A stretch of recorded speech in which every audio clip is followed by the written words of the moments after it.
మన ఇంటి ఉద్యానవనంలో మొక్కలను మనకు నచ్చిన విధంగా కత్తిరించుకొని అందంగా పెంచుకుంటాము. మనస్సు అనే ఉద్యానవనంలోని ఆలోచనలు కూడా మనకు నచ్చిన విధంగా మలుచుకోవాలి.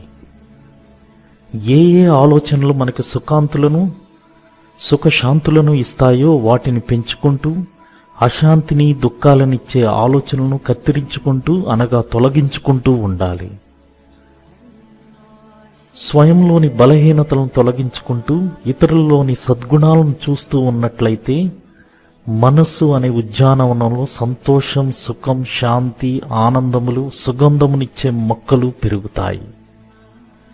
ఈ ఉద్యానవనమును భగవంతుడు అనే తోటమాలికి అప్పగిస్తే ఈర్ష్య, ద్వేషం, అసూయ అనే పక్షుల నుండి, కోపం, అహంకారం అనే తుఫానుల నుండి మనల్ని రక్షిస్తాడు. కనుక ఎప్పుడూ మన మనస్సు అనేటువంటి ఉద్యానవనాన్ని మంచి మొక్కలుగా నాటుకుందాము.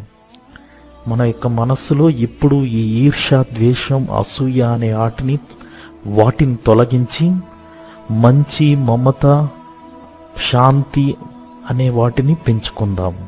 అప్పుడు మనం ఇతరులకు చాలా సహాయం చేసినట్లవుతుంది.